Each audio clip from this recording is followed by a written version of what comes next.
Oh, would you look at this weather?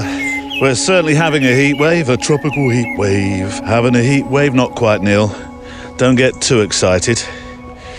It's certainly sunny this morning, but as we walk, a touch on the chilbers in the wilbers as well. Single digits. Let me get a picture. I always think of this part of the walk. I regularly go with Sabak a lot. Where are you? You're over there. This feels to me like the outback, if you squint. No, there's a part of the woodland here that's there's a clearing, and what are we going to do? Got my X100V with me. Let's go F4, and here we go. 2,500 ISO. That can't be right. That's because I've got the neutral density filter, the in-body one on. Here we go. F4, 140th, 160 ISO. The clearing. Yeah, it's oh, look at that sunshine as well. Hold on, Barnes, coming through the trees. If I go to F11, I'll get a nice sunburst, hopefully. Here we go. Ready? Oh, it's not...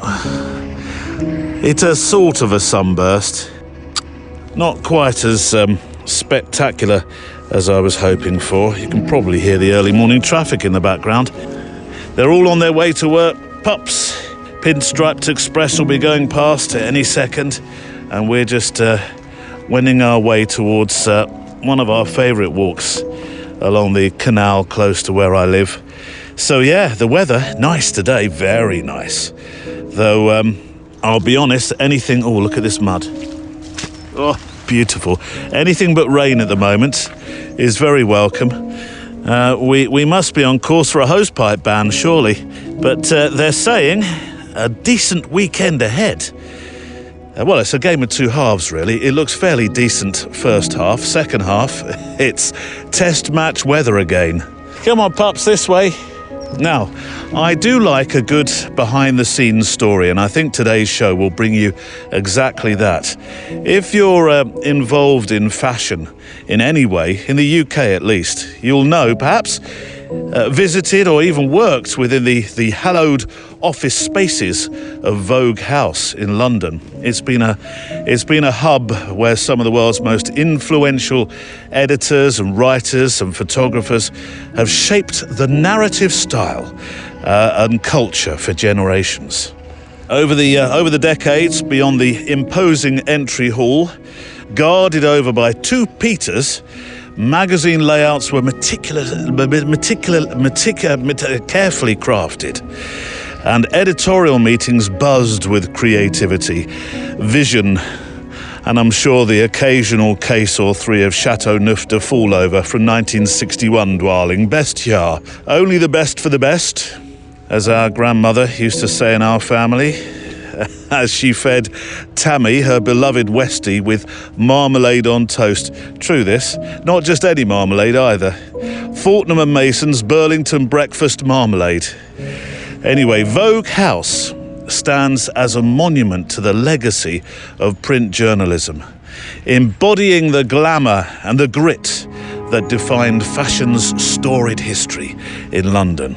Well, it did until the current landlords sold the lease to a shipping billionaire in Monaco. Vogue House, in its Hanover Square form, is no more, but you can't let such a historical seat of editorial power, from which photography's royalty jostled to make pictures of the world's most recognised international faces of fashion, go without so much as a whimper. No, this is cause, and good cause, for a book written by an art director from one of the magazines within that building, a name familiar to us actually here, as we've chatted with him before, quite some time ago. Grant Scott, who was for the best part of a decade an art director within those corridors of Hanover Square. And it's a truism that walls have ears and end up being a good reflective surface for a behind-the-scenes story or three. And my guest will be revealing some of those in his new book called Inside Vogue, One Building, 7 Magazines, 60 Years of Stories. He'll share some of those stories and some that aren't in the book as well, which makes this feel like a scoop. 1 scoop or 2 nil. It might at least be 2. Listen on and find out. Today on the Photo Walk. I wrote the book, as I said, very quickly, delivered it on time to the publisher, but then had a bit of a moment of reflection, because in writing particularly about the 90s, I realised just how bad I'd been. I asked Bailey to photograph the band All Saints for the magazine, and he did, and he sent the prints in, and they were terrible. So we would do 8 pages of William Klein doing the Paris riots, as long as we had Anthea Turner on the cover. That was always a good way of getting a job in Vogue House, was to be next to somebody at dinner. I mean, there's a great one about Clive Arrowsmith and the Black Panther, where he got a live panther in Vogue House in one of the studios. That's Dr. Grant Scott, my guest on the show today. Welcome along as we make our photo walks together.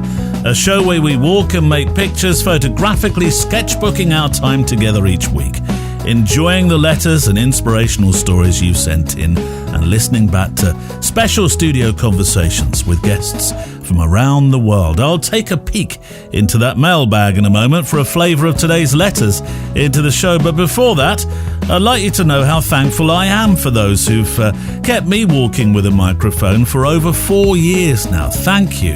Thank you, thank you, thank you to those who believe in the cast enough that you've become Patreon members, or extra milers, as I like to know you by. And also to MPB, who sponsor this show. If you've been hearing their name but haven't tried them yet, then today is that day. MPB is a place where you can go to buy, sell and trade your used photo and video gear. They really do make gear more accessible and more affordable. Do you have some camera gear in your life that you're not using? Because if you do, it could become new to them gear in somebody else's life, making you some money along the way. It's easy to do. You just go to mpb.com at the top of the page, top right hand side, just there, that's the one. Click on Start Selling and Trading and follow these simple instructions, which all leads to an instant quote, which if you're happy with, you accept. You print off a label, stick it on the box with your gear in it, and then a delivery driver called Dave, or Davetta, will come and collect it from your front door. Once MPB receive and check, you get paid pronto into your account. You can, of course, buy camera gear too, and there's a huge amount to choose from, because MPB recirculate around about 570,000 cameras, lenses and accessories a year. Just a bit, Neil. Yes, just a bit. Or you can trade gear you have for gear you want. Very easy to do on the website. Buy, sell and trade used camera gear with MPB. And if you're in the States, the UK or Europe, go to mpb.com, link on the show page today. And a bonus reason why I love to use them, they're rated excellent on Trustpilot with more than 40,000 reviews. Can't be bad. Right, on the show today, shortly, 2 beautiful and inspiring letters from Andrew Gifford and our friend Hannah Gimblett on the power of photography during those times in your life when you need or have creativity as your emotional and physical power source of life. We have some news on the Scottish retreat for 2025. It's open for bookings. I say bookings because as it stands at the moment, on week 1, there's only one place left. Also, one of our show flasks went missing, but it's turned up on a beach in a place called Hartlepool in England land. And in the same way that you can't unsee something, in Complaints Corner today, Alex Porritt is about to remind our ears of a language game that may be harder to unhear, at least for 24 hours. Plus, it seems I need to work on my wildlife pronunciation. All the complaints, they've been strong this week. I meet 2 walkers along the path, we have a chat and I make some portraits as we talk.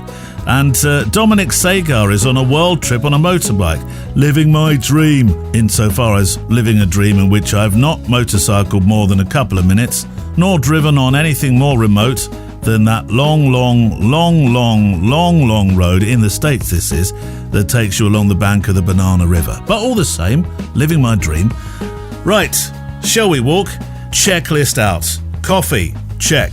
Garibaldi's, got those, Neil? Check. Walking boots, check. SD cards or a spare roll of film, check. And your best, most fashionable pair of walking pants today. It is an edition about Vogue House after all. Let's walk. And you're a very important part of this show. Your letters and your thoughts. I think it gives our community a real uniqueness. Together we're finding escapism and peace away from the noise of this world, putting miles under our feet and making a picture or two to remind us of where those footprints were left. And if you have a picture or two to send in and are gently nudged by anything you hear today and think, I think I've got a letter and some pictures to send in to the show, then send to stories@photowalk.show. Stories@photowalk.show. If you can resize your pictures to 2,500 pixels wide, that would be greatly appreciated for optimization on the show page. But otherwise, don't worry. I'll do the heavy lifting for you. Right, letters. Now, I have two letters that really belong together to start with, and I'm very thankful for your courage in sending in these thoughts. And the first one is from Andrew Gifford, and I'll link to his Instagram and story on the show page today. Andrew's documenting his life living with ME, or as it's known, also chronic fatigue syndrome. Now, I have a school friend who's lived with this condition now since his teenage years in some form or another, and I've seen at first hand just how frustrating, and that's a very tempered word really, because it's so much more than that. Life-stopping would probably be the one that he would use, my friend, as he describes it, because for many years it wasn't truly or properly recognised by so many healthcare professionals and the public who would say, just take a nap, you just need to lie down, you'll feel better in half an hour's time. Andrew writes, "Hi Neil, Andrew here from just down the road in Bristol. Let me see if I can see you. You're just down, there you are. Just down the road-ish. I'm so grateful for the podcast, and I'm working my way through a whole back catalogue. It's a bit weird hearing 2020 and 2021 play out again, knowing what we all went through. In my case, the lockdown hasn't really ended, as over the past 5 years, I've become housebound with ME, a complex health condition like long COVID. I'm making a photo project about this and have found your interviews really helpful, especially those around social documentary and calls-based projects. If you'd like to see the work so far, it's and I've got an Instagram address which I'll leave on the show page today. Once complete, I'll donate it to the largest ME and long COVID research organisation, the Open Medicine Foundation. I've been working with an invaluable mentor on this, Robert Darch, who had ME a few years ago. It's proving therapeutic to visualise this invisible disease and convey the lived experience of ME to help raise awareness. We urgently, says Andrew, need proven treatments and therapies, which are rather lacking in our NHS. Thanks again to you and everyone who's contributed. Well, Andrew, thank you so much. As I say, he has an Instagram grid, Instagram.com. I will link to this, as I said, but andrewgifford.photography. But he also has a Substack, which I will link to as well, where he writes with great candour, actually, about ME and CFS, his photography, and also those artists who contribute greatly to the debate and the cause. And I have to say, Andrew, the Instagram is just incredible. It really is. I know it's reasonably new and finding an audience right now, but it's an important running narrative for those who'd like to know more.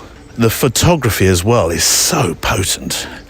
It's very simple in many respects as well, but it's always thought-provoking, and I've been making my way through that, and thank you for the letter. And I know we're going to stay in touch, and I'm hoping, actually, to speak with Andrew about his work in the coming weeks. And then I did say we have two letters that really do share, I think, the same space in terms of reading these together. And this next one is from our friend Hannah Gimblett, who, like Andrew, has lived with a chronic condition for some time now. And in Hannah's case, much of her childhood and all of her adult life so far, but somebody for whom photography is such an important life tonic. So this is a message I received from Hannah last week, which was one of those whoop whoop mails. You could sense the joy, you really could. Hello Neil, I just received an email to say my first article on the film website, 35mmc, will be posted on the 9th of October. It's an article about hope and one that's very close to my heart. I will, around that time, link to the entire article. I can't at the moment for obvious reasons, but I will. And just to join some... Come on, pups, this way. Going under a railway bridge. No pinstripe special. Oh, hang on. Look at that photo though, pups. Look at that. The bridge, just the rippling water reflecting into the river just below it. Pups, don't go near that. That's fast flowing. I don't feel inclined to jump in. Hold on. 1250 shutter speed. F4, 160 ISO. And we'll have the bridge in the background as well. Or rather, the lock in the background as well. There we go. Where were we? Come on, pups, this way. Yeah, joining the dots. That's where we were. 35mmc, which I will link to just to join some dots. I thoroughly recommend you visit this site. It's a community-authored blog about photography and cameras. It's edited and published by Hamish Gill, alongside a small core team. Quote, the focus for the website was historically 35mm film cameras, mostly compact cameras and rangefinders. In fact, the name 35mmc was derived from 35mm compact camera. So, sorry to be a pedant, but should that be 35mm cc? Anyway, Hannah was very pleased about this. She has a personal account that she's written about how important film photography is to her on the website that's coming up in a few weeks' time. But I am going to read you a little bit from that. The full letter will be on the website, but I'd like to read you a bit here because Hannah very kindly let me see the article. Ever since, says Hannah, my initial encounter with a camera, when I was gifted my first one aged 6 from my dear mum, it was clear that it sparked something inside me. Photography, says Hannah, has been a constant. But my chronic health issues have unfortunately run right alongside it too. It continues to give me so much and allows me to cope with my situation differently and more positively. To be chronically ill, says Hannah, from the age of 5 has heavily impacted my world in such a massive way and altered my perspective on life. The sense of hope that photography gives me is invaluable. It also brings me a sense of purpose on those low days, especially for the past 5 years, as since 2019 I've been completely bedbound due to a deterioration of my varied chronic conditions. Since then, all of my photography work has taken place via a bedside setup. And as we let the pinstriped express go by, and we've shared many of these pictures actually on the show pages, probably over the last couple of years, if not more. Even if it's only for 10 minutes in the day, says Hannah, picking up a camera and having that positive focus is a wonderful thing. And it takes my mind away from chronic pain, even if it's only momentarily. Art can truly impact all of our lives in such a profound way.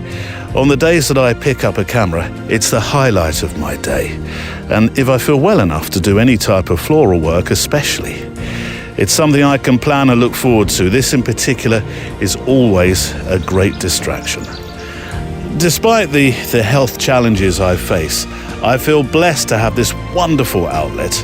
I'm very thankful that I've continued to pursue my passion in spite of being restricted physically. I still have my creative mind, which is necessary for me as a coping mechanism. Hope is an essential thing to hold on to, whatever your outlet might be in life. Hold it close, says Hannah, and keep that passion alive.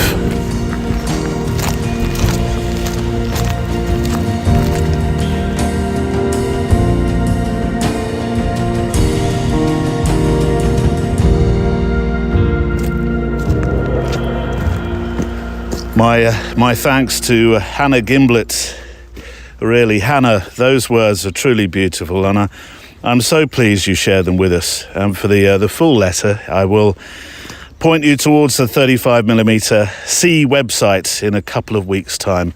And I'll link to Hannah today on the show page, along with Andrew Gifford's work as well. Now, before I introduce you to Grant Scott, and we start to reveal some of those secrets of Vogue House, a message came flooding in from Glenn Sowerby, recent winner of one of the famous, not-so-famous flasks. Neil, I'm a very happy recipient of the Photo Walk flask, and I had the pleasure of taking it out for its first spin last weekend. A quick phone pic of the flask on the beach at Hartlepool, and a couple of accompanying images from that day's sunrise outing at Streatley Pier to provide some context.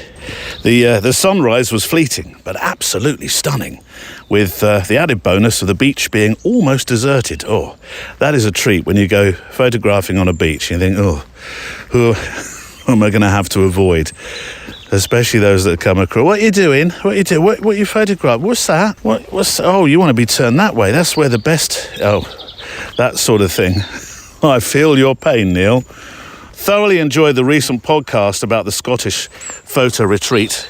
Oh, the flies are out in abundance today.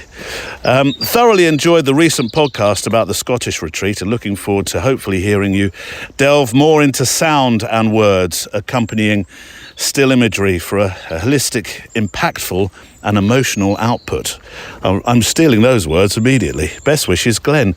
The sound part of our Photo Walk retreat is something I've not done in such detail before, and I'll certainly be returning to it on the next retreat. News later on. Nudge, nudge, wink, wink. But as always, I've had further ideas as to how we'll do something new with sound and stills for 2025. And as for your pictures, look at that sunrise over that imposing pier in your pictures. Just glorious. I'll put the pictures on the show page along with the picture of the flask, of course. It's a bit of a weathered structure now, isn't it? The pier, that is, not the flask. It's all sort of broken into two, really. That's kind of estate agent speak, that, because you can't walk the length of this thing at all now. What was once a very imposing industrial pier, as I say, it's weathered, which is a bit like saying King Arthur's Tintagel Castle has a bit of a draft in the West Wing. But the pictures are there, and glad to see the flask taking you for a walk. Have you named it? All inanimate and mechanical objects on this show, as you know, have to have a name. Right. The first part then of my interview with Grant Scott, Dr. Grant Scott. Inside Vogue House, 1 building, 7 magazines, 60 years of stories. That's the book we're about to talk about. Grant has a strong background in editorial photography. He's an educator, he's an author, he hosts a podcast called A Photographic Life, which used to be produced from the seat of broadcasting power, otherwise known as his shed in the garden. Things have changed, as you're about to hear. It seems Vogue House isn't the only place that's lost its famous resident. Here is Dr. Grant Scott, Part 1. Grant, the shed has moved. The shed that is home to your podcast and your empire is now a new... I'm not even sure if it's a new shed, actually. No, that's disappointing. Well, you say that. For me, I'm welcoming the world of warmth. Not having the dog next door or the rain on the roof. Yeah, we moved house and the shed has become a garage. So I'm now in the garage, which is actually a very nicely set up proper studio space. Blessed with the presence of an army of producers and execs all attending to your podcast desires and demands, I would have thought. No, not really. I'm just closer to the kitchen and the toilet. That's about as good as it gets. You have a way of selling it so well. Podcast is going well, though, isn't it? By the sound of it, you've changed your format slightly. Yeah, introduced a couple of guests. Bill Shapiro, who was previously the editor of Life magazine. Yeah. Bill joins me for the first week of every month for a conversation about all sorts of things, a very kind of free-flowing thing. We never do any planning for that. And I know you like my amateur approach, and I can inform you that what happens is Bill's in New Mexico. I'm obviously in the Cotswolds, in the heart of the Cotswolds, and I get everything ready for the Sunday roast and pop the chicken in, and then we have our conversation, and I come out and finish off the vegetables. So it fills my Sunday afternoon quite nicely. It's domestic bliss, your podcast, by the sound of it. Yeah, that works quite well. And then we have Fiona Hayes, who's a fantastic art director who I've known for many, many, many years. She was art director of House and Garden and Russian Vogue and all sorts of things. And she joins me for one episode a month where she goes to 4 or 5 photographic exhibitions every week all over the place. And she comes back and we talk about what she's seen. So that's called Seesaw. And then in between that, it's just me and the microphone. So seems to be going okay. Yeah, good. Well, something I don't think we discussed last time we spoke, just before we talk about the book, was that your magazine career started with Elle. There's a lot of dots to join, I know, but essentially that and Tatler, your position at Tatler, must have helped the whole process of research for this book. Yeah, you'd have been working in Vogue House, obviously, with Tatler, wouldn't you? Yeah, for 9 years. Yeah, so you saw everything. I saw a lot. It was interesting, really, because, it did start at Elle magazine. The very first issue of British Elle magazine, I was a student at St Martin's School of Art in Longacre in Covent Garden. I know it. Before, in fact, the building is now Henny's.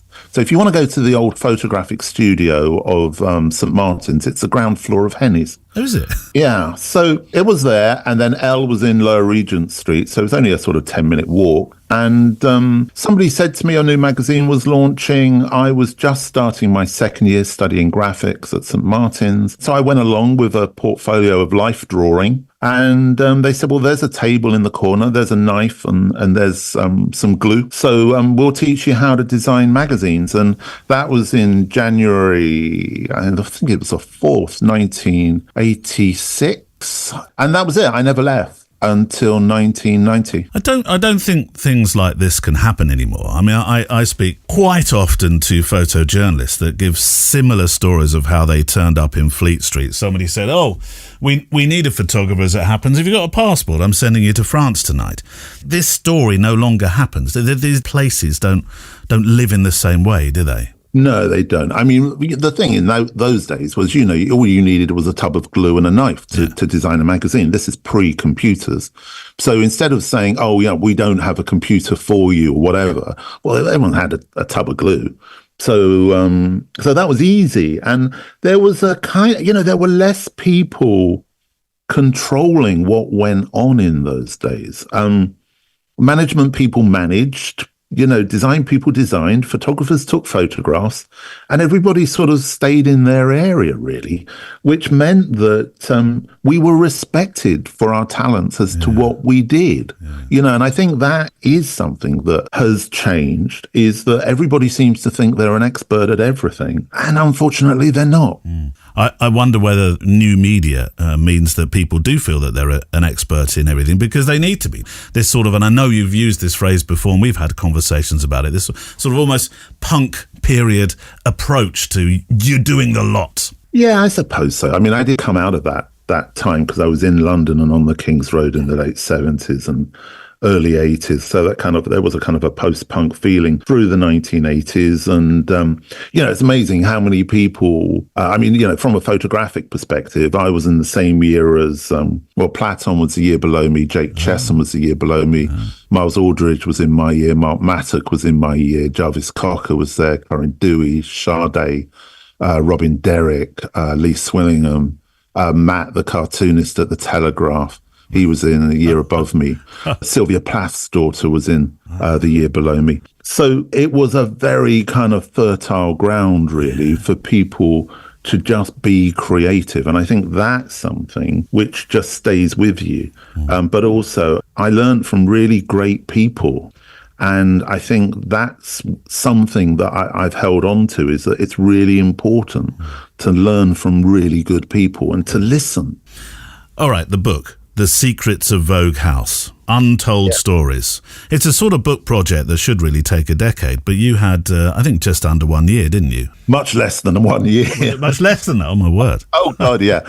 So what happened was, I don't know how many people listening to this will understand how important the magazine was, and in some cases still is, as a showcase for photography, as that bridge to see the work of photographers and learn the photographers' names. It's hugely, hugely important. Anyway, so I did work. I was the art director of Tatler for 9 years through the 90s, considered now from a Tatler perspective as the golden years or the Diana years. And there is a story in the book about Diana and me. Which I'm going to ask you about. Oh, okay. So what happened was that all of the magazines, so there's Vogue, Tatler, House and Garden, GQ, World of Interiors and Brides, all in one building in Hanover Square. And they'd been in that, and Condé Nast Traveler as well, perfect for you guys. They'd been in that building since 1958 when it was built, and it was owned by the Church of England. And they were renting it, but they put Vogue House on the front. And you can imagine, can't you? Because the top floor was photographic studios. So everybody who appeared in Vogue was photographed in the studios upstairs. So you would have Bailey, Beaton, Parkinson, Helmut Newton, all there in one day. And they would have a piece of paper on the wall and they would write the name of which photographer was in one of the, I think it was 5 studios eventually. Then they would have assistants there and then they would jot the name of the assistant. So there would be Donovan and Duffy and all the way through the 60s and the very early 70s. So an amazing building. And I got home one evening and my wife said to me, have you seen Condé Nast, who are the publishing company for all of these magazines? They're leaving Vogue House. And I was like, no, I hadn't seen that. And I saw a very good friend of mine, Jeff Waring, who we'd art directed Elle together, and he'd gone on to be the art director of Vogue in Australia and in Britain and launch all sorts of magazines. And he'd put on Instagram he's a great illustrator, and he'd put a little drawing of the front of the building. And all these people started to put their stories of being in the building underneath it. Right. And I thought, well, that's a book. Yeah, of course. So that was March, and they were due to leave the building the following February, so just under a year. Yeah. So I knew of a publisher who I thought might be interested. So I contacted the publisher and said, look, I want to do a story, a book, which tells all the stories of what happened in that building through decade by decade in every magazine. And they said, great, love the idea. I said, but it's got to come out just as they leave the building. Yeah. And they said, okay, fine. So that in that case, you've got 3 months to write the book. So, okay, fine, not a problem. Sat down and wrote the book. Good Lord. Is it possible? Well, it obviously is to write, design, write, sub, publish all within that time. That's that's a turnaround. I mean, I know you're used to doing magazines in a month, but a book in 3 months isn't usually done that way. No, it's not. But what was good about it was that they were a great publishing company, a small publishing company. So they do all the editing and so forth. I designed the cover. Yeah. Jeff did the illustrations. And then I just sat down and I wrote it. And I wrote, as I always do, I wrote the beginning and the end. Right. I knew where I wanted to get to. And I thought, I've got to really start this book with me entering the building for the first time and how I felt when I entered the building, because it was a very intimidating space. I bet. And people as well. Because the book's funny. It's filled with, it was a building run on nepotism and aristocracy and all these things that I'm not. And nor were the photographers on the whole. And so we were kind of given a license to go in there and just do whatever we wanted to do. So it was relatively straightforward. I mean, what was interesting was I wrote the book, as I said, very quickly, delivered it on time to the publisher, but then had a bit of a moment of reflection, because in writing particularly about the 90s, I realized just how bad I'd been and how bad the 90s were when it came to just general behavior And so that made me kind of reflect on that period a bit, and I felt a bit bad. Well, that's a perfect time then to dovetail my question of what on earth did the Church of England, your landlords, think of the behaviour that went on in that building? Because I know that, and you've been quoted as saying, well, you would have expected the 60s to be the party period, but it was actually the 90s, that time when you were there and in charge of much of Tatler. Yeah, I don't know if people know what the role of the art director is. I mean, basically what would happen is that I would commission all the photographers, decide which photographer gets which gig. I would talk to the photographer, I would give them kind of an outline as to what I wanted, or maybe I was kind of famous for sort of not giving any outline and just trusting the photographer and letting them just go and do it. And then the pictures would come in, I would choose how they would use, which ones were used, and I would oversee the design of the magazine. So that's what I would be doing. But also, we were partying quite hard and getting up to all sorts of mischief, which I think is the key to this book. I mean, if you're interested in photography and you're interested in how it all works, and the book acts as a metaphor for the death of publishing. As it isn't like you were saying, it's not like it was then now. It's very different. It's become very corporate. And I do apologize as I go through the book, as we get towards the 2020s, that, sorry, I'm going to have to talk about business now, because it is about business.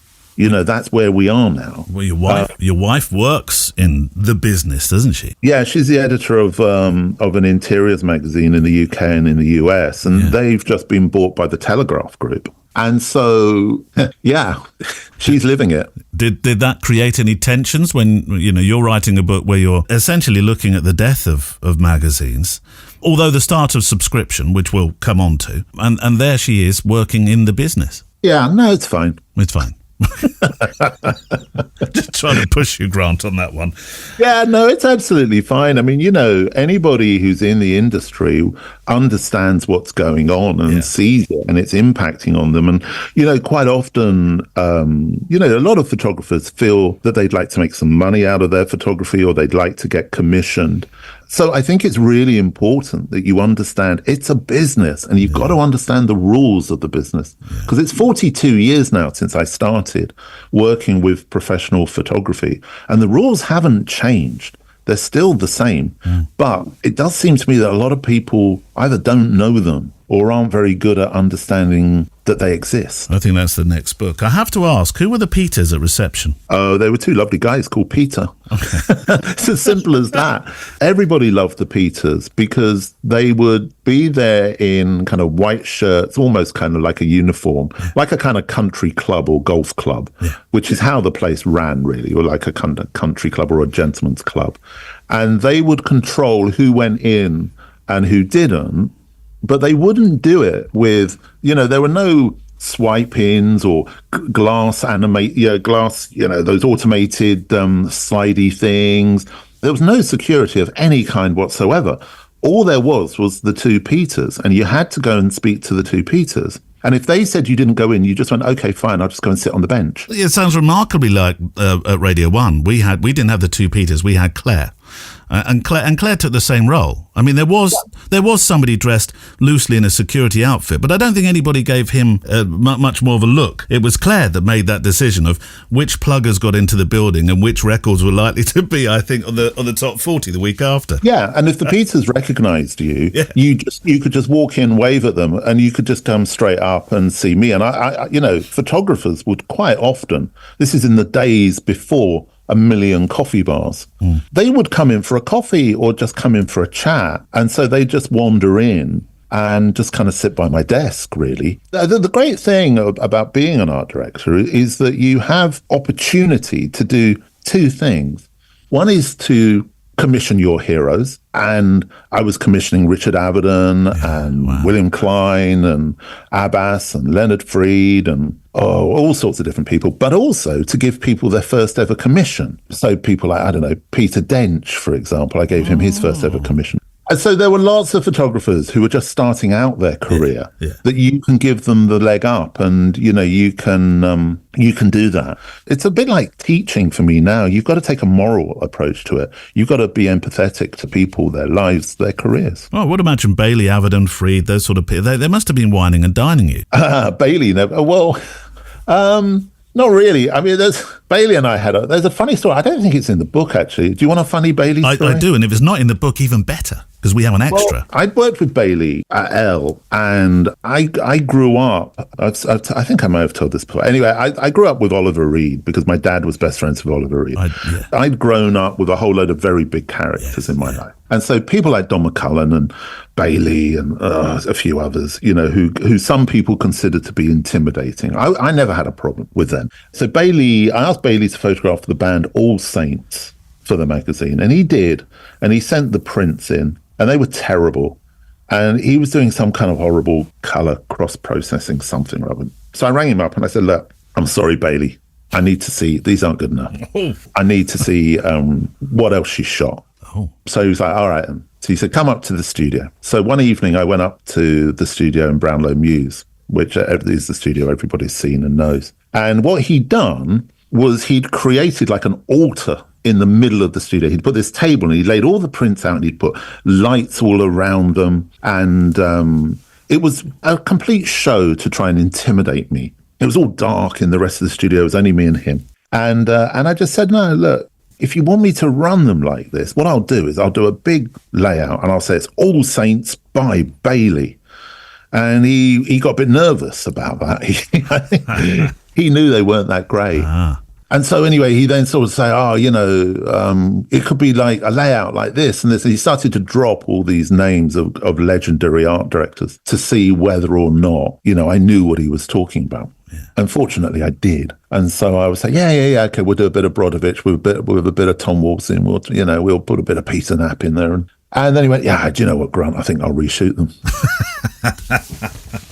See, had you not known your stuff, I think you'd have used very different language. Well, I think the key to this really is that for any photographer, anybody working in the creative industries, you've got to know your stuff. Yes, you've got to read stuff. You've got to know your names. It's not good enough to just know a couple of people on Instagram. You've got to know it, and you've got to know where the people who came before, the makers who came before, you've got to know that stuff because it helps you today. For fear of sounding like two old farts reminiscing, how important is it to have a really good grasp on the decades, and I mean the decades, not just one decade, that have come before? I think it's essential.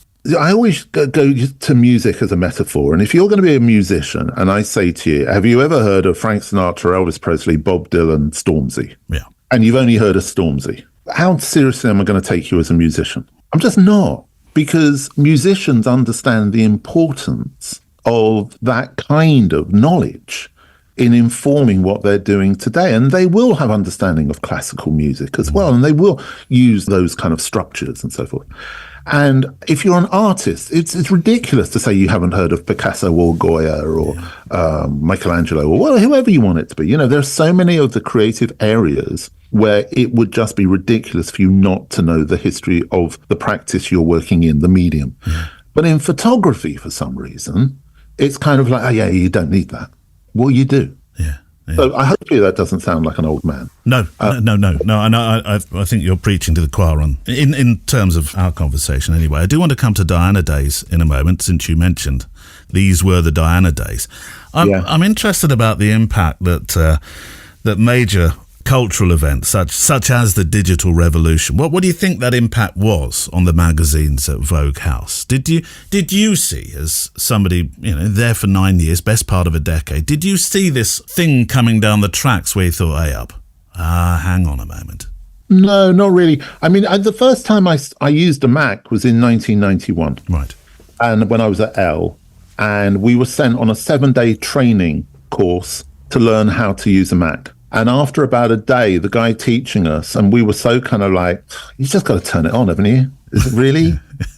We just went to the pub every day with him. And so we never did any training, really. He was a nice guy. He played the trombone. And so as we moved on, I can remember mobile phones being a big thing in 1999. And nobody really I think the truth of it really is that from my perspective, the 1990s were this huge party. And then the 2000s were the hangover, in the same way that people say the 1970s were the hangover to the 1960s. But during that period of hangover, things started to change primarily with the introduction of fast broadband.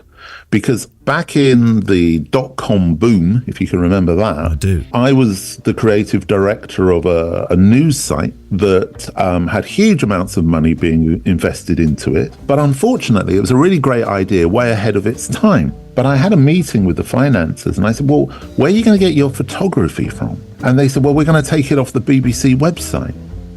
I said, well, you can't do that. You can't just steal other people's photography. No. Where's your budget for it? And they said, well, we haven't got a budget for it. What, we have to pay for it? You know, and that was in 2000. And I think what happened after that was increasingly the creatives, the people who understood how things worked, lost their jobs. A lot of the salary, you know, we were well paid and we had nice accounts for lunches and what have you. And all of that went in the 2000s. Everything kind of contracted and the money men and the spreadsheet started to control everything. And photographers started to think, well, hang on a minute. What do you mean you want me to sign over my copyright? What do you mean you're only going to pay me that and you're not going to pay for that, but you want to use it forever and you want all these things? So it all started really to fall apart. If you add to that the cost of paper and printing and distribution, it's no wonder that the magazine model is a failed one. And Grant Scott will return shortly for the second part of our conversation. Come on, Pops. Sir Barkalot's finding anything and everything he can to roll in today. You are destined for the shower, and we are destined for the mailbag. Yes, back to that. If you'd like to send in your thoughts about photography, what you've been up to, stories about what photography means to you, that's particularly welcome. I love stories like that. Then send to stories at photowalk.show. Stories at photowalk.show. If you're sending in pictures, fantastic. If you can resize them to 2,500 pixels wide, you're an absolute star, you are. But if you can't, don't worry.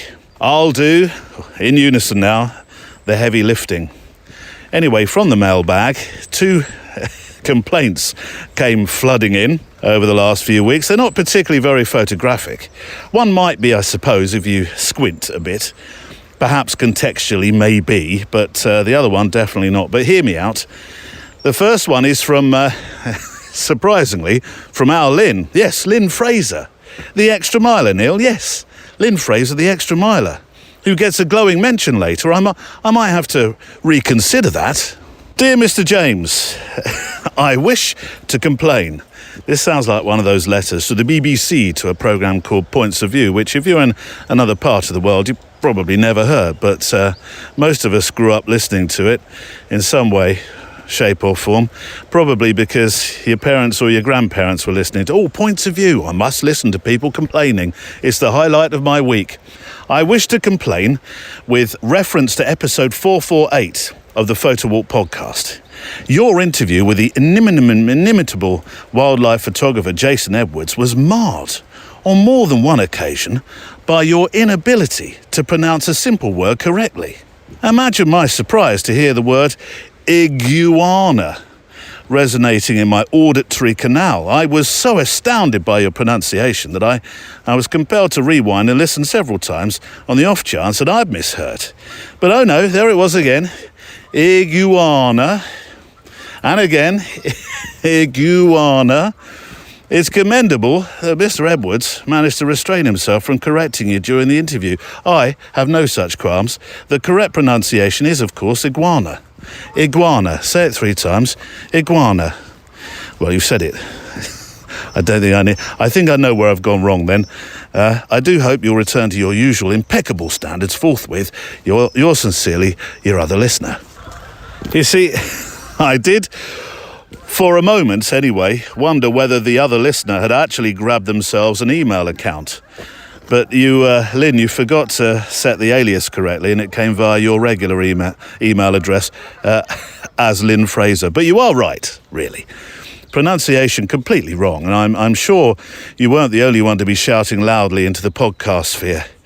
So I shall flagellate myself with a damp rolled-up copy of September's edition of Iguana Monthly. I feel corrected. And on that note, The second complaint is about language and words as well, and stuff like that, spelt with 2 Fs, in case you're spell checking me now as well, Lynn. Here's one from Alex Porritt. 2 Rs, 1 T. On last week's show, Neil, you had a chat with one of your photo walkers on the Scottish retreat, who's introduced a new challenge into our family, for which they're not exactly very happy about. Dollar in the pot, which I first heard Friday during the show, and by Saturday it was tea time policy at Porritt Towers. Ah, yes, Alex, we had a go at that at our place as well. That was Amanda, wasn't it, on the photo walk show? Let me explain what dollar in the pot is, so it all makes sense. I shall join the dots, as I like to say. Dollar in the pot is when somebody has to put I suppose a physical dollar in the pot.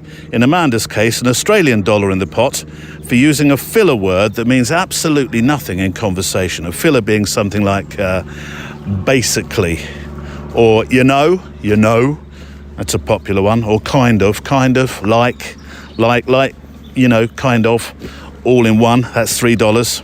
I mean would be another one. I mean, what does I mean? I mean, and so on. Amanda's point, they mean nothing. They are padding. They become habitual and they can become irritating. And now I'm going to be worried that during the rest of today's show, you know, I'll be using these fillers and you'll be saying, like, basically, Neil, put another dollar in the pot. We'll be using up all our sponsorship money. Very, very quickly, I should think, with the amount of times I make mistakes. But on the note of language, says Alex, we actually have 2 of our own linguistic quirks in our family. One is when somebody says at the end of the day, to which we all shout out at the same time, we all go home, which made me smile because we have exactly the same in our family. Sam, when somebody says at the end of the day, even it's usually somebody on telly, at the end of the day, it's usually football interviews. At the end of the day, it's a game of 2 halves. At the end of the day, Sam shouts out, it gets dark. And the other one, says Alex, is they. Who actually is they? And it's one, finger pointing, I feel it coming my way. Can you feel, Pups, a great big finger like one of those ones in Monty Python coming out of the sky? Oh, there it is, there, pointing at me. Look at the size of that. And it's one you fall foul of, Neil, particularly when you're talking about, and I say this with a wry smile, the weather. They are promising wet weather today. They are saying it might be nice this weekend. Who, for the love of, is they? So, $1 in the pot now, Neil, for forevermore. If you say at the end of the day, or they. Well, I don't really do the end of the day because I've been fairly much conditioned out of that by Sam shouting, it gets dark, if I do say it. But they is something I use a lot. You make a very good point. Who is they? I have no idea. Really? I know I use they a lot. Who is they, precisely? Except to say in Springfield, they are eating the cats and dogs, apparently.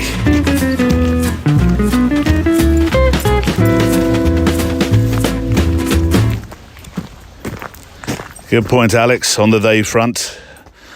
I shall be trying to attend to that. I'll fail dismally. I know I will. We've just returned from our annual photo walk retreat in Scotland, which is a visit that we've been making now for 3 years. Absolutely, I adore our time together. The photo walkers I've spent time with, I like to think, remain as friends after our adventures, our chats and time out with our cameras.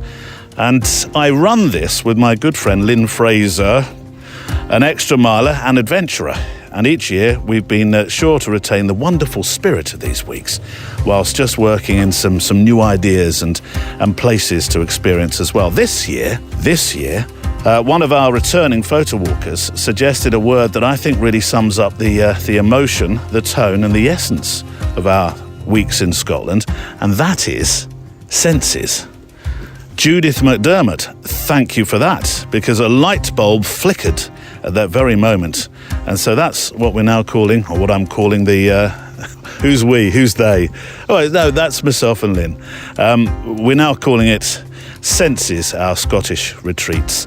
In 2025, we'll continue with the popular parts of the week, like our loch visits, our walks along the Blackwater. That's a great way to start the week, through beautiful woodland alongside these torrents, these waterfalls, and we're going to engage all our senses on the retreat. We'll do a further creative writing experience through, in many respects, a bit of forest bathing. What bit, Neil? There's another ism, you see. Left leg, right leg?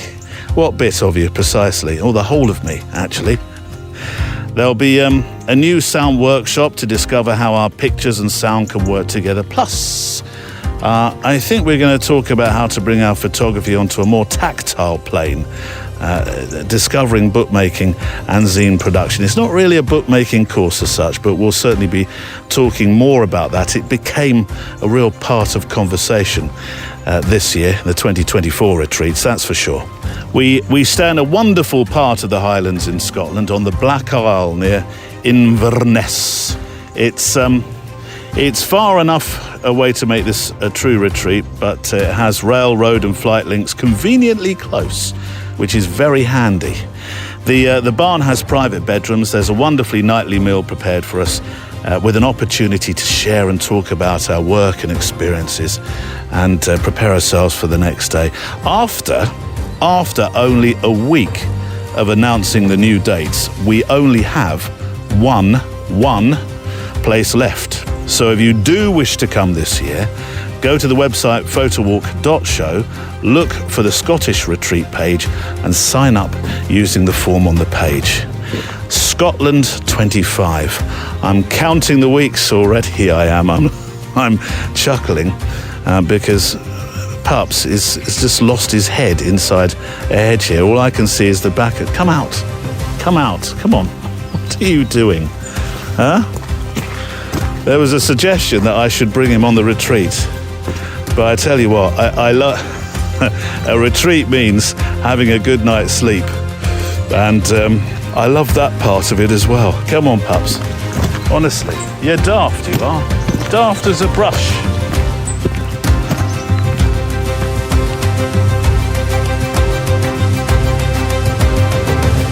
The great thing about walking along the Kennet and Avon Canal path is that you meet all sorts of people. It was only about a month ago I met a pirate. Do you remember that one?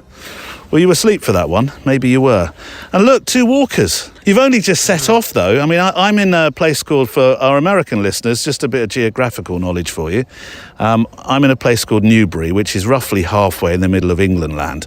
And Reading is just along the path. And you've set off from Reading and you're walking to Bristol, which is a distance of 1,800 miles, isn't it? It might seem like it. But by the end of this, it will. Yeah. No, it's a beautiful path all along the canal. Yeah. It's very good for the soul. Yeah. Very. Are you both local here then? Or have you just decided that Reading is a place you want to start doing a walk or some sort of walking pilgrimage? We travel full time. So we flew in from Albania 2 days ago to do this walk. Right. So the story expands. Pups, they're living the life we want. Albania. So yeah. What did you do in order to facilitate this amazing life? Well, we worked all our lives and then we retired. Yeah. Oh, fabulous. Yeah. And you decided that you're going to make it a walking experience for the foreseeable.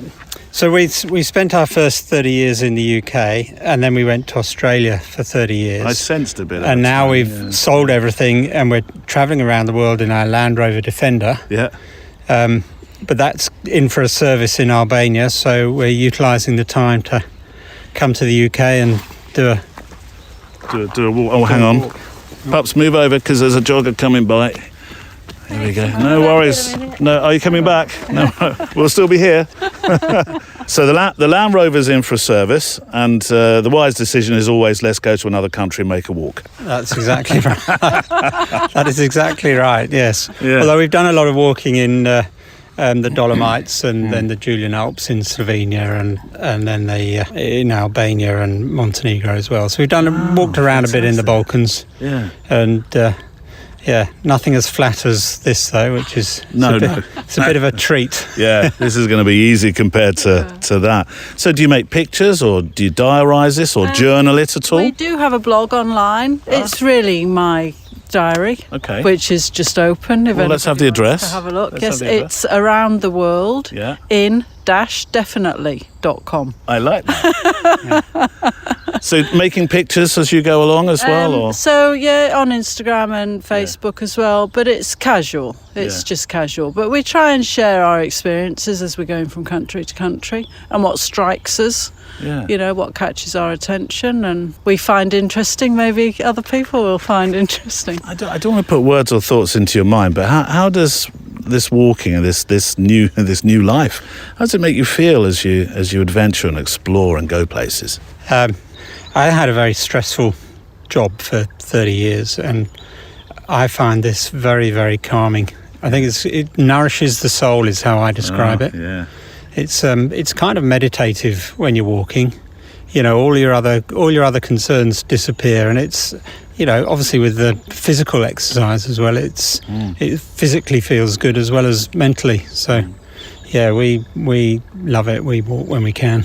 And where do you stop along the way? Because you've got backpacks, but they don't look like they've necessarily got tents. No, we're pubs. This is a pub crawl. Oh, now this is getting even better. Yeah, well, that's the one thing overseas that we do miss is the pubs. You can't get a pint anywhere. Well, there's a few along this towpath, that's for sure. What's your stop? Where are you going to? Have you got Hungerford today? Hungerford, right. And one of the things, just going back to what you were saying about sort of mental health, is one of the things that I find really beneficial is to see people in the communities. And I was just thinking as we were walking down, because of all the barge boats that are on here, it's a little community within. Yeah. And, the people are taking a quieter, slower life. And they've been so friendly. And we've only been on the track a day and a bit. And we're already recognising the boats and the people. And, it's a very important thing for us, I think, to get that reconnection again. And you've got idiots like me stopping you while you're trying to get to Hungerford. It's not that far up the path, actually. I reckon I could do Hungerford in, I don't know, what is it, about 3 or 4 hours from here? It's, I think it's about 13 miles. Oh, no, okay, it's a little bit longer maybe. Yeah. Maybe 5 hours. 5 hours, Depends how many pubs there are. Well, you're about to go through Newbury and there's a few that are on the river there. So, you should be back by tea time to Hungerford then. Can I take a picture of you? Of course. Yeah, of course. Right, because it is a photo walk. So let me put... Give us your... I will. I'll give you my details as well. But let me get a portrait nice and close together. I do this sort of strange thing where I have to try and hold the microphone while I'm making a portrait and explaining to the audience what my settings are. So it's a bright sunny day, 3000th shutter speed, f4, ISO 100, and my newfound friends along the path, living all of our dreams. Fantastic. Couple of portraits. Thank you very much. Well, good luck with your... Lovely to good luck. Ian and Sarah. Ian and Sarah. Yeah. Okay.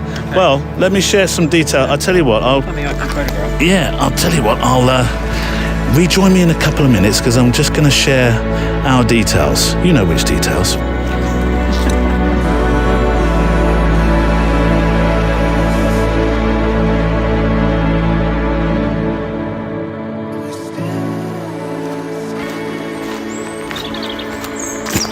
It's the photo walk of a Friday. Me with my camera and your letters. You with your camera. We will get back to doing shutter sync again. I stopped it while we were away. And, I've been thinking of a few new ideas, actually. A few different things to try.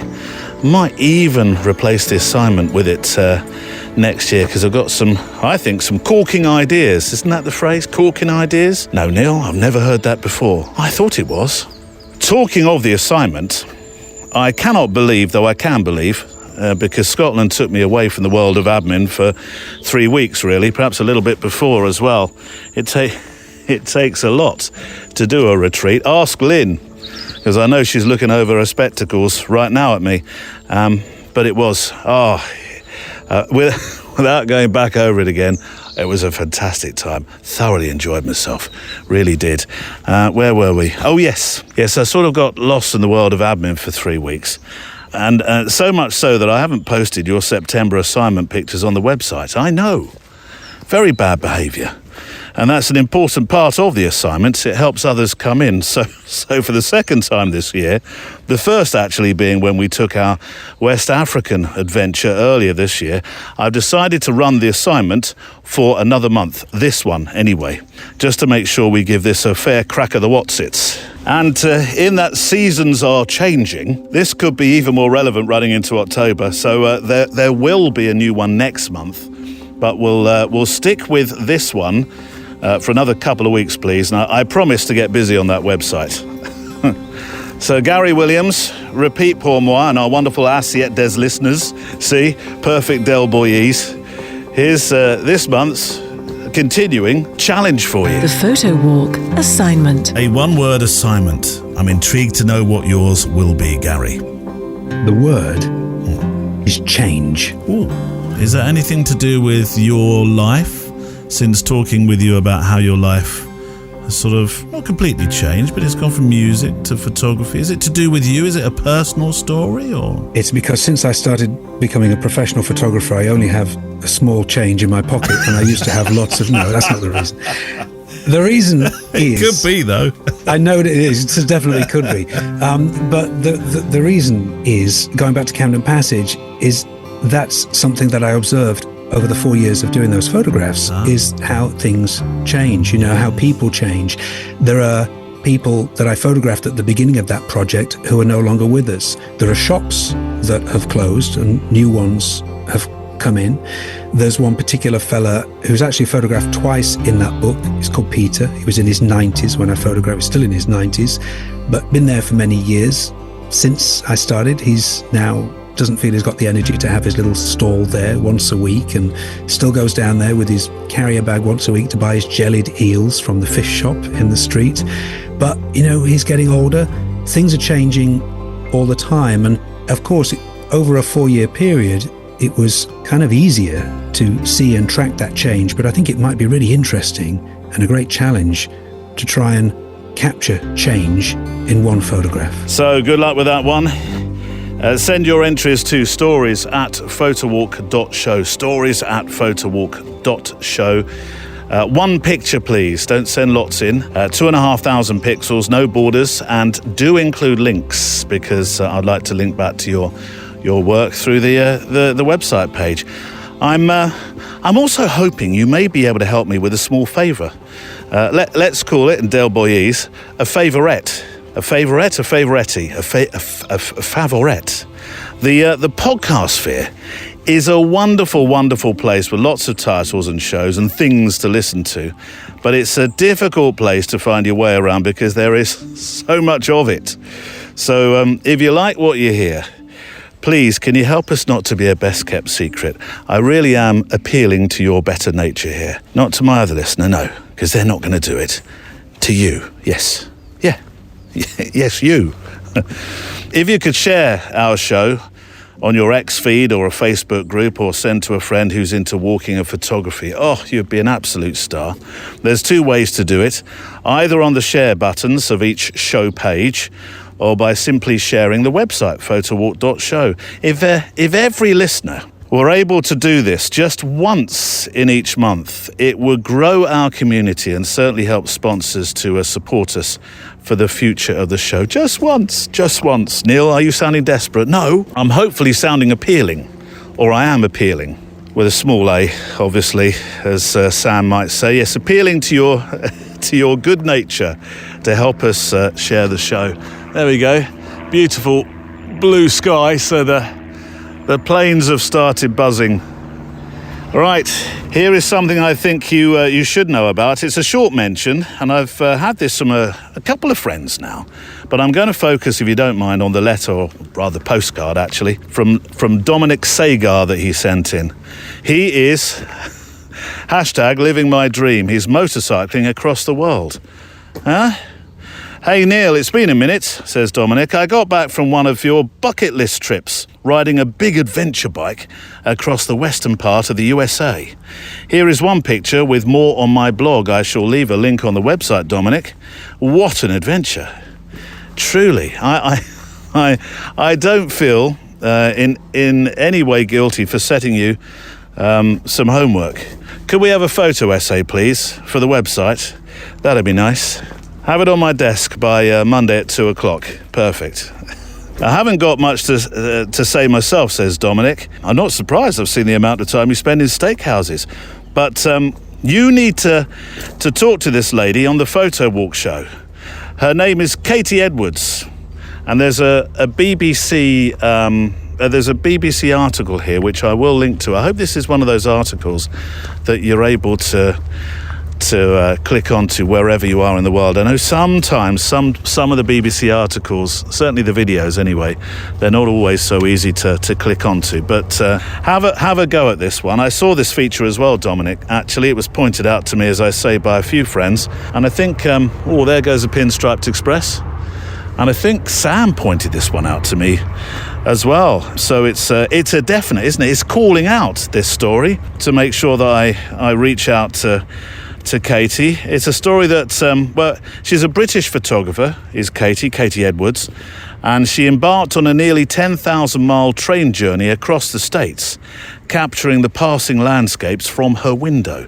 This is another bucket list thingy, I think. Starting in New York and travelling through cities like Chicago, LA, Seattle, before reaching San Francisco. She spent 180 hours on the rails, resulting in an impressive collection of 20,000 photographs. She initially envisioned the journey as a series of perfect, don't we all, fleeting moments to capture, surrendering to the train's motion and perspective. However, she soon faced unexpected challenges, including dirty windows, Kelsoprees, and reflections that often obscured the views that she sought to photograph. But what a collection of pictures. And a truly superb way to present it. I won't spoil it. Please follow the link and go and have a look. There's a nice surprise awaiting you on the show page today. See? Lots to see on the show page today. And in the meantime, yes, I will be dropping Katie a line. A train line, Neil? No, a line. And we'll see if we can have a chat with Katie on the show. Right, part two, the concluding part of my conversation today with my guest, Grant Scott. The secrets from within the famous Vogue House of London. Let's rewind to the 90s. Diana days, that was your description of that period. There's a story in the book about you being in the lift with her, and it would be amiss of me if I didn't ask what you spoke about between, what was it, first and fourth floor? We were on the, I kept saying this to people. We were on the third floor. Third floor. Okay. Well, I think we were on the third floor. That's even less time to spend in a lift with somebody who's so interesting. Well, not if you press the wrong button and end up in the car park, which is exactly what I did. Yes. I was going down to the ground floor and the lift was near my desk, and so I pressed the button and the doors opened, and they were very tiny, wooden lifts, the original 1950s lift. God. And with a lattice that you pull across. Not quite that, but right. they did have the original copper doors. Right. If you've ever been to Harrods, you'll see that they're the same. Anyway, the doors open and she's standing there. So I thought, bit awkward. Can't really not get in. That seems a bit weird. So I got in and I sort of, when you nod your head to kind of recognize that, hello. Yeah. And I did that, and she was looking down at her feet, and I turned around, pressed the button to go downstairs, and we're both kind of looking at our feet, kind of looking feeling rather awkward. And then the doors open and we were in the car park, and I'd pressed the wrong button. She looked at me and kind of smiled. I looked at her and kind of went, oh dear. So I pressed the button, we went back up to the ground floor, and when we got to the ground floor, she was at the back of the lift, and I sort of motioned that she should go out first, and she sort of nodded again to say thank you. It was all kind of like in was it Marcel? It's all done kind of in mime. No speech. So she walked out, and then I walked out, and as I walked out, the two Peters looked at me incredulous. And they're like, "What are you doing?" We've been told that she's left the floor, and then suddenly we see the fifth floor, where Vogue would have been. We've been told that she's left there because they had to keep a track on her. There was no security guards or anything, but they were keeping a track. And suddenly they're seeing she's gone to the car park. Right. They're suddenly thinking, "Oh my God, has she been abducted or something?" But yeah, that was the kind of thing that happened all of the time. Well, you had to be mentally tough. Or perhaps the word is resilient to have worked in that environment. I know myself from my dalliances with the newspapers and the national broadcaster that those two places were very, the phrase would be non-corporate.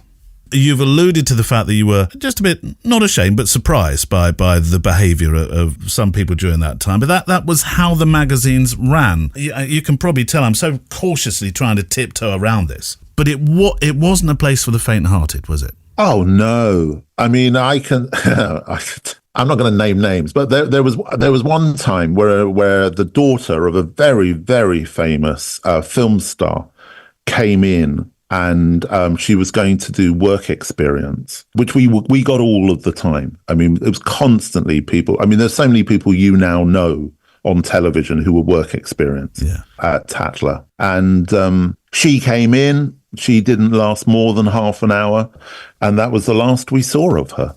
So yeah, it was tough. You didn't mess about really, but it wasn't a problem for me because of where I'd come from, and a lot of Condé Nast and an awful. Well, the interesting thing is that the people on the editorial and the advertising tended to come from private schools, public schools, aristocracy, what have you. Right. But the art directors, all of us came from comprehensive schools. So it was kind of, you needed us to do what we do. You can't just have a posh person doing it. But the posh people were in the other departments. And so you were sort of working with these people all of the time. And that was the great insight for me. And I'm just from South London. Yeah. I'm just from, this was incredible. The experiences I had, just being in a lift with Diana or what have you. Yeah, it's just a tiny thing from so much. I'll give you, somebody told me a story the other day, which also isn't in the book, where they said, "Why didn't you put that in?" I forgot.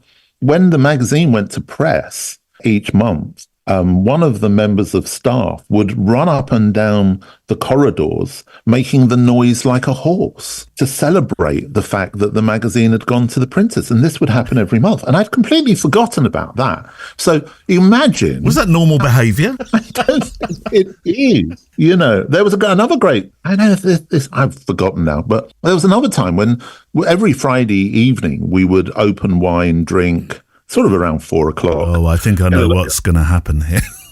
Well, it's not the last time that I've done it, but so basically what happened was every Friday we'd have drinks and sandwiches from M&S would be brought in, and we'd all sit around and drink wine and have sandwiches and sort of decide what we were going to do that night. And that's all the staff, and including the editor. And a couple of guys came in, they started to unplug the computers. We said, do you want to join us? Do you want a glass of wine or what have you? And they said, no, it's fine. And that was that. And then on Monday, we discovered they'd stolen all the computers. Did nobody think to ask them, is there any reason why you're taking all those lovely Macs out of this room? No. Right. No. What are the stories that have surprised you?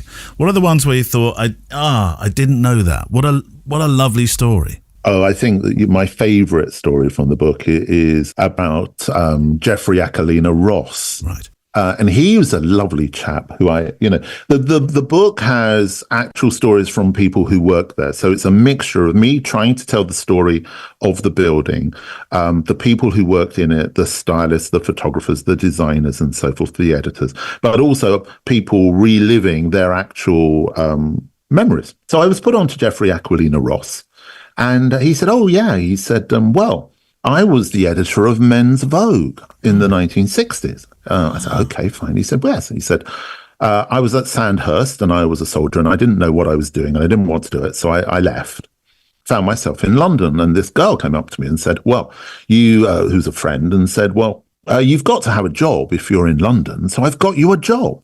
So he said, okay, what is it? And she said, well, you're going to be working. You'll be a waiter at I think it was called the Contented Soul. Yeah, I think it was. There were two. One was the Something Place and the other was Contented Soul. Anyway, it was a fish and chip shop in South Kent.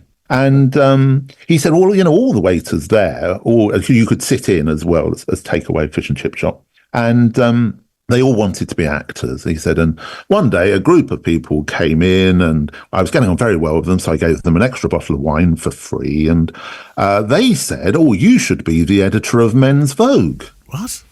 And he said, oh, I don't know what Vogue is really. He said, and they said, well, go and see the editor. And so he said, so I phoned her up, B. Miller, and she said, come in. And so I'm chatting. And then about halfway through our conversation, B gets up and she walks into the open plan office and says, well, does anybody know Jeffrey Aquilina Ross? And they all said, oh, yes, we were having dinner with him the other evening. So she turned around and said, wonderful, you're the editor. But of course, they didn't say that he was the waiter. No. But that was always a good way of getting a job in Vogue House, was to be next to somebody at dinner. Well, you've said it's the house of nepotism as much as anything. It was who you knew, wasn't it? Yeah, it absolutely was. And jobs were never advertised. You would just hear that someone said that something was happening. And I remember when I had my interview there, I went in and they would ask you, the amazing thing also, I should say, of course, is that, there are so many people there connected to MI5 and spying. And, really? There was this whole undercurrent there. And anyway, so I went in to be interviewed and they said, oh, do you know Lord such and such? And are you, aware of that? And I said, absolutely no idea. And they said, okay, well, obviously we can't pay you what you're currently being paid, but you will be working at Vogue House, because they were so used to rich people and posh people being there that they didn't pay the going rate. So I said, well, I can't work for that. And they said, oh, right. Well, you'll have to go and see Miss Timms. I was like, okay, I'll go and see Miss Timms. So I go and see this lovely lady in a Chanel suit and pearls. And she said, okay. She said, well, you seem very nice. And I said, well, thank you very much. And she said, well, we need some nice people on Tatler. So I think that would be perfectly okay. Well, yes, that's fine. We'll pay your salary. So I said, okay, thank you very much. Well, it wasn't until she died that everyone discovered that she'd been behind in the Second World War, she'd been an SOE agent and she'd been behind the German lines. So there was this incredible you were just in this mad world. Yeah, it doesn't sound like a normal world at all. I heard something, and this probably that dovetails to this nicely. I had something else, a story where, and I'm sort of keen to use the title on this week's show, I Nearly Killed Kylie Minogue, because if ever you really do need something like clickbaity, that might well be it. And in your case, it's true. Yeah, glue gun. That was the mistake. A glue gun? Yeah. So, as I said, everything was done on the cheap. And I had this idea that I would put Kylie Minogue in a huge Perspex box and she could be photographed making creative shapes in this box. But I couldn't afford a proper box. So I just got these huge sheets of plastic. And I think I still spent a few £100 on having it built. And then they used a glue gun to seal her into the box. Right. I'm sure there must have been some air holes, but I can't remember. But the lights created so much heat that it started giving off toxic fumes from the glue gun in the box. But there were lots of stories like that. I mean, one of the most famous... Hang on a moment, before you move on. How did you help Kylie? We took her out the box. And we forgot about my stupid idea. So there were lots of stories like that. Oh, yeah. I mean, one of the most famous covers at the time, and I think it probably still is Anthea Turner, who was a television presenter. I remember Anthea well, yeah. Yeah. And I had this idea that we would photograph her naked with a snake around her. So this is what I was saying about my sort of bad behavior. I started to come up with these ideas that I thought were good. And the reason, of course, was Avedon's picture of Nastasia Kinski naked with the big serpent. And I thought, well, let's do this. This is great. And so we photographed Anthea Turner with a python around her, naked body, and that was the cover of the magazine. But I had a wonderful editor who I'm very fond of, and although she was known to be incredibly tough, we never had much of a falling out. And she would always allow me to do something a little edgier. So we would do 8 pages of William Klein doing the Paris riots, as long as we had Anthea Turner on the cover. These are incredible stories. How many of them are in the book? Oh, quite a lot. Yeah. Quite a lot. I mean, and also not just from my perspective, because that would be boring. I think it's much more interesting having other people's perspectives. And also, of course, from a photographic perspective, there's a lot of photographers telling stories. I mean, there's a great one about Clive Arrowsmith and the Black Panther, where he got a live panther in Vogue House in one of the studios, but the panther went nuts. And they were trying to throw live chickens at it to try and calm it down. Photography should be fun, and you should enjoy it. And I think it should be creative, and you should take risks. And that's really what Vogue House was about. All of those magazines, Tatler, Vogue, GQ, as I say, House and Garden, they were all doing really interesting things. Yeah. And I think that's really what we need to remember. What's interesting now is I don't have any of the magazines I've designed or art directed. And now if I wanted to buy them, they're 40, 50 quid a copy. I know, you should have kept them. Yeah, they're all kind of collector's items. What happens to the magazines now? What happens to the business of Vogue now, in your opinion? Well, it's all magazines, isn't it? They're all chasing, it's publishing in general. They're all chasing this idea. I mean, I outline in the book that Condé Nast, as a publisher, being a New York American publisher intrinsically, have looked at that idea of syndication and subscription. So, which is a TV model. And guess what? It's kind of a podcast model in a way. Yeah. And so they're kind of trying to embrace that. There was a lot of talk that all the advertising went online. That's not true. It didn't. What happened was brands realized that they didn't need the magazines to advertise quite so much, because they could have their own websites and they could create their own editorial and their own photography and their own short films and their own podcasts and so forth. And so they could take control of it. So they didn't need that middleman, which is what a magazine was. It was a way of taking information. I would say, it should be information, aspiration, and, those two things should come together, and entertainment. And now they're all chasing this subscription model. But of course, in the UK, we're not used to paying for things. We're getting better at it. But in the States, where you pay for everything, from education to Medicare to everything, they were very used to this idea of paying for television, paying for radio, and therefore they don't see any reason why people shouldn't pay for a magazine. But the cold, hard fact of it is that they don't financially make sense. And so they're really, and they have been for the last, I would say, 24 years, to be honest, been scratching around trying to come up with a new business model that works. But so far, I don't see one that has. And what has happened is that magazines, high-end luxury magazines that come out maybe once, twice, 4 times a year, particularly in the photographic market, that now sell for 20, 25, 30 pounds each. That started to happen. But it's a very, as you know, I've edited magazines and I've published my own magazine, and I know how the business works. And that's a pretty sketchy model. Well, The book is a fascinating read. It seems to me like there might well be a calls for a second edition at some stage. I do want to ask you as a closing question. It's something that you mentioned probably halfway through our chat. I'm intrigued. What did it feel like? I mean, you've described what it felt like the day you walked in. What did it feel like the day that you walked out, and you walked out of those hallowed doors for effectively the last time? That's a break. Do you know, you're very good at this, Neil. The last time we had a conversation, you got things out of me that I never talk about. And so what happened was, I said to you that the 90s was kind of a party, and the 2000s were the hangover. Well, towards the end so it was 1999, both myself and the editor left abruptly, and I left similarly abruptly.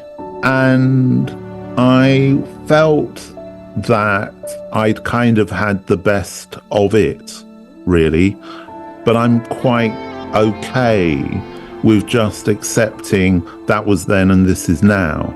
So I'd sort of gone, I went on, as it happened, to some pretty amazing roles and different things. So I was lucky. However, leaving the building felt like the right time to leave the building, because I always knew that I was there as a guest. I was never going to be accepted. And people like myself, we all, there's a few of us who are art directors from that time. We all know each other still. And we all say the same thing. We were visitors. But there are other people who were there who have been there 30, 40 years working in that building. I know people who are still working there, who were working there in the early 90s. The average length of an editor of Vogue was probably about 20 years. And the editor, the most incredible guy, who was the editor of House and Garden, started there in 1958 and he left in 1992. But he got the job because of Ian Fleming, the James Bond writer, who was a friend. And he features in 2 James Bond books. So I was only ever a visitor. And that was fine. And 25 years after I left, I was able to write the book because I had that distance. But there were an awful lot of people I spoke to who would not contribute to the book because they had such a bad experience there. And there was a lot of very ill feeling around the building, which, my book's kind of up and fun, but it doesn't pull any punches in suggesting the reality of what it was like.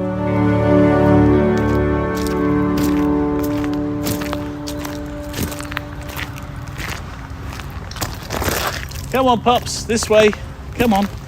And my thanks to Grant Scott for being my guest today. And that is it for today. If you can't wait until next Friday and want to walk a little further together, then the Extra Mile edition number 108 is waiting for you. The Extra Mile is part of our private Patreon channel, supported by our wonderful community, what we call Extra Milers. There's an extra show each week for the Extra Milers, because you're going the extra mile for me. I walk the extra mile for you. Sometimes I think that walk is more than a mile. Often it is, unless I'm walking very, very slowly. But it's part of our Patreon channel, supported by this wonderful community, and we call our community Extra Milers. So there's that extra show, and this week joined by John Anderton. I always think with John Anderton, I can't help but think of the line out the Matrix. I know, John, I've said this before. Oh, Neil, you're not going to do the line out the Matrix. I am, John. Mr. Anderson, I presume. No, it's not quite. That's too English. Mr. how does it go? As you can see, we've had our eye on you for some time now, Mr. Anderson. I see. That's the one. I know you're Mr. Anderton, but all the same, I'm always thinking of the Matrix. Anyway, it's a life-changing story. Move on, Neil. Anyway, it's a life-changing story that John has for us in many ways. On this week's Extra Mile. Or do they actually have the extra 8 hours in the day that none of the rest of us know about? Is there a secret 8 hours who I didn't know about? I think there must be a secret 8 hours somewhere. I always used to tell my children that when the clocks went forward in the spring, that all those hours that were taken used to be stored somewhere. And if you could find them, you'd be able to find all these hours that mysteriously vanish in the spring. I mean, my son's a little bit more logical, and he says, well, yes, Dad, that's all very well, but actually in the autumn, the clocks go back, so we actually get the time back. But I'm sure that I think it just comes down to self-discipline, Neil. I'd be the first to admit that that's probably something I lack. The first 5 minutes of the show is available for free, so click the link on the website for the Extra Mile, and a mention too for our monthly live In Vision Zoom show. Now, normally we'd have had it by now, but we've got it on Monday. It's usually the first Tuesday of a new month, but we've got it Monday. So if you're joining, please come and join us for the live Zoom show on Monday. We do two to suit 2 different time differences loosely in the world. One for the northern hem and one for the southern hem. The PS to our show is to come, but before that, we need a play-out song just to make some final frames to or think about what's been said today. I've gone for something with a bit of a fashionista punch. I'm not sure. I think I may have featured this one before because it sounds familiar, but I didn't. It usually tells me if I've downloaded a particular song, the service I'm using on Artlist, but I didn't seem to have a message for it. So I can only presume it's one of those songs I've listened to that I really like, where I've made a mental note, not a physical one, to one day include it. This is Gideon Shocken, and the song is called I Owe It To You.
That's Gideon Shocken.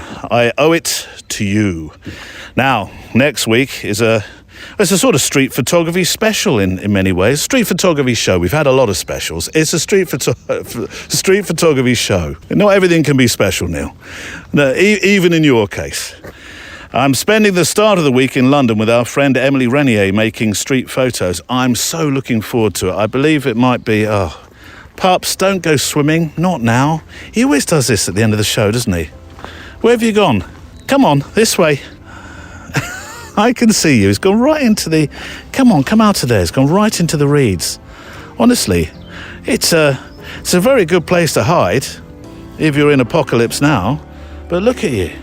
What are you covered with now? Where were we? Oh, yes, Emily Renier. I think it's going to be perhaps a bit of a rainy walk in London. But... rainy days in London, cue the song, can be photographically very rich. Also, Valerie Jardin is going to talk about the so-called rules of Candid Street. And one thing she talks about is how in her childhood she was sort of drawn to streets, unknowingly, I would say. And Mally Davis is making pictures on the street in the dead of night. It's a sort of Friends Week in many respects, but with some of your letters as well. All right, just a few closing thoughts before the PS. Is right one of those isms, by the way? Is that $1 in the pot? Because I do say it a lot, I know that. I'm not going to be easily able to escape that one. My sincere thanks ahead of the PS to you if you are or you're about to become an extra miler. We'll keep building this wonderful community of kindness in the photographic and walking world together, a safe place to share our thoughts about this thing we do, photography and walking. My thanks to Neil Ford, who looks after IT, Andrea Gilpin, who's across Instagram, and Kelly Mitchell, who looks after our Facebook members. So a postscript for the show. Today I really want to take a quote from David Bailey, since he was mentioned in my chat with Grant. There are many quotes from Bailey, some I probably can't repeat. One of his well-known ones was a positive attitude can really make dreams come true. It did for me, he says, and so it did. But the one I'm going to choose as the PS for this week from Bailey is this. Photography is a means by which we learn to see the ordinary.